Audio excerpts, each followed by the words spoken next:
दोस्तों, भगवान कृष्ण के द्वारा अर्जुन को दिए उपदेश हो या चाहे वो भगवान राम बनकर मर्यादा पुरुषोत्तम का उदाहरण हो, चाहे भरी सभा में द्रौपदी के चीरहरण को रोकना हो या नरसिंह अवतार लेकर हिरण्यकश्यप का वध करना हो, हमारे पुराणों ने हमें बहुत कुछ सिखाया है। पर उन्हीं ग्रंथों का सहारा लेकर कई बाबाओं ने अपनी दुकान खोल रखी थी। आसाराम बापू से लेकर नित्यानंद तक, गुरमीत राम रहीम से लेकर निर्मल बाबा तक। हमारा हिंदू कल्चर पूरी दुनिया में अपने कल्चरल डिफरेंसेस की वजह से मशहूर है, लेकिन हमारे इसी धर्म और परंपरा के नाम पर कई संत साधु बाबाओं ने कई स्कैम्स भी किए, भक्तों के विश्वास को अंधविश्वास में बदला और भोले भाले भक्तों को लूटा है। इन 2017 गवर्नमेंट ने ऐसे 17 बाबाओं को बैन किया था और यही वजह है कि आज की जनरेशन हमारे कल्चर से दूर वेस्टर्न और मॉडर्न कल्चर के पीछे भाग रही है। आज उनके लिए हमारा कल्चर, रिलीजन सब कुछ एक ढोंग है, एक मिथ्य के बराबर है। लेकिन हाथ की पांचों उंगलियां एक जैसी नहीं होती, बुराई है तो अच्छाई भी है, जिसका सीधा सा उदाहरण हमारे भारत के संतों में नजर आता है। भारत में ऐसे कई विद्वान संत और साधु हैं जो आने वाली पीढ़ियों को धर्म के साथ साथ जीवन का सही मार्ग सिखाते हैं। उन्हीं महान संतों में से एक स्वामी प्रेमानंद जी महाराज, जिन्हें आपने सोशल मीडिया पर कई रील्स और वीडियोस में देखा होगा, जिनके विचार किसी मोटिवेशन से कम नहीं है। तो चलिए फिर देखते हैं इस महान संत की अनिरुद्ध पांडे से स्वामी प्रेमानंद बनने तक की कहानी। वृंदावन के राम निराती मार्ग पर मौजूद राधा निकुंज आश्रम में रहने वाले स्वामी प्रेमानंद जी की उम्र करीबन 60 साल है। एक ब्राह्मण परिवार में जन्म लेने के कारण बचपन से वे अध्यात्म की ओर बढ़ना चाहते थे। संन्यास लेने से पहले उनका नाम अनिरुद्ध कुमार पांडे हुआ करता था। स्वामी प्रेमानंद जी ने कई युवाओं को अपने शब्दों से प्रभावित कर सही रास्ता दिखाया और भारत के जाने माने सेलिब्रिटीज भी उनके विचारों और शिक्षा के भक्त बन गए। जब मैंने उनके विचारों और श्री राधा रानी की भक्ति से जुड़ने की जीवन गाथा को जाना तो इस कहानी ने मुझे अंदर तक झकझोर कर रख दिया था। स्वामी प्रेमानंद जी का जन्म मध्य प्रदेश के सरसोल तालुका में अखरी नामक एक गाँव में हुआ था।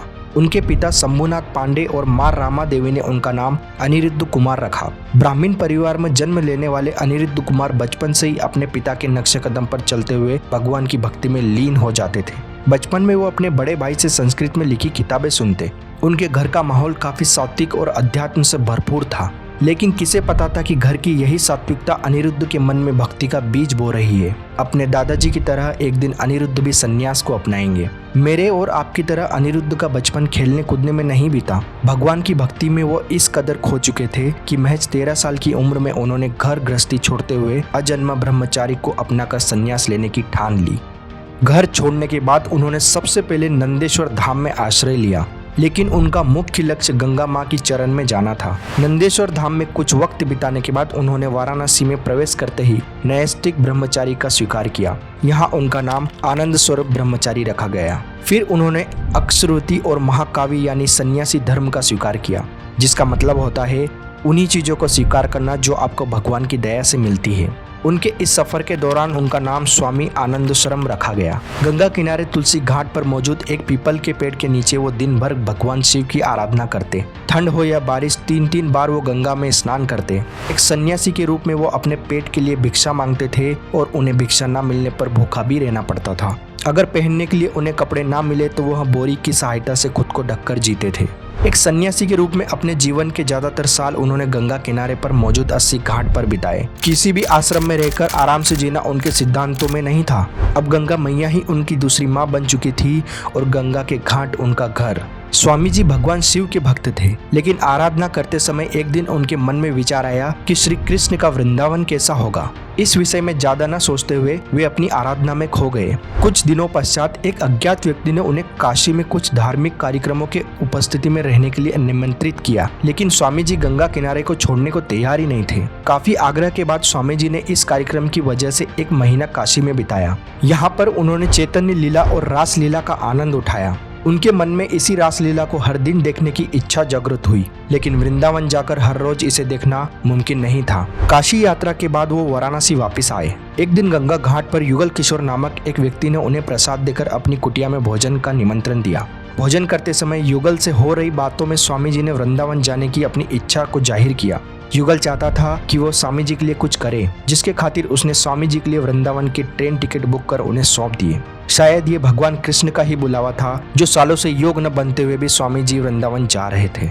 वृंदावन पहुंचने के बाद स्वामी जी राधा कृष्ण की भक्ति में लीन हो चुके थे। वो हर दिन बांके बिहारी मंदिर जाना और रासलीला देखना उनकी दिनचर्या थी। किसी दिन वहाँ के एक संत ने उन्हें राधा वल्लभ मंदिर जाने का सुझाव दिया। राधा वल्लभ मंदिर पहुंचते ही वो घंटों तक राधा वल्लभ को निहारते रहे। उनकी इस कदर भक्ति ने मोहित रमल गोस्वामी जी का ध्यान आकर्षित किया। उन दोनों में दोस्ती बढ़ी और एक दिन गोस्वामी जी ने स्वामी जी को राधा रस सुधा निधि का एक श्लोक सुनाया।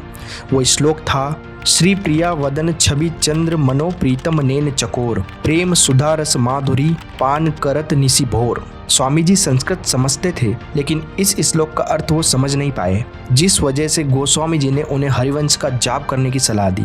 वो हर दिन वृंदावन की परिक्रमा करते हुए हरिवंश का जाप करने लगे। एक दिन उन्होंने एक सखी से इस श्लोक का अर्थ पूछा, लेकिन अर्थ समझाने की जगह उसने स्वामी जी को अर्थ समझने के लिए राधा वल्लभी बनने की सलाह दी।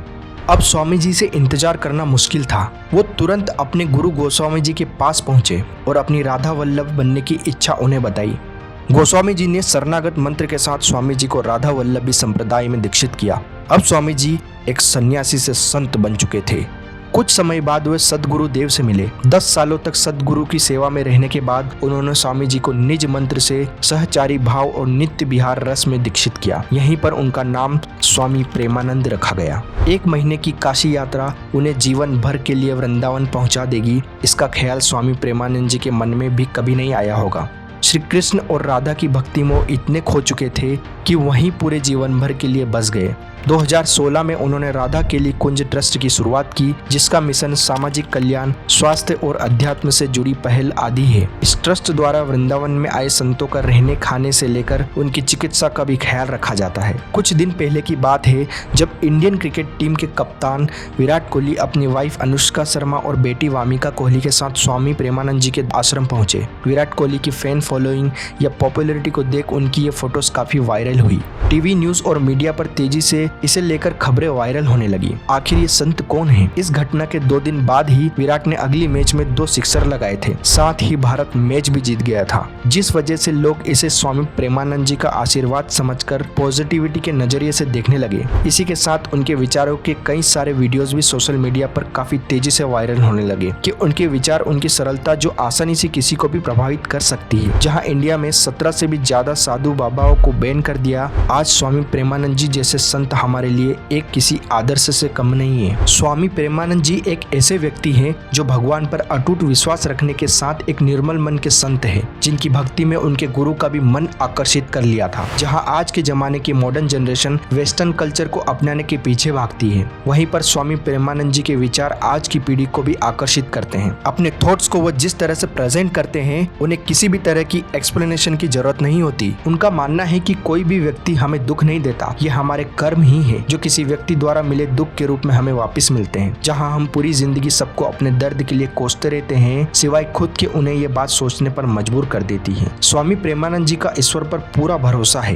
वो मानते हैं कि इस दुनिया में हमें जो भी मिला है वो सब कुछ भगवान की देन है। यही विचार आपका जीवन अधिक सुखमय बनाता है। दोस्तों, स्वामी प्रेमानंद जी के विचार सुनकर आपको क्या महसूस होता है और उनके जीवन पर आधारित हमारी आज की वीडियो आपको कैसी लगी? ये वीडियो को लाइक कर हमें कमेंट सेक्शन में जरूर बताएं। मिलते हैं अगले वीडियो में। जय हिंद।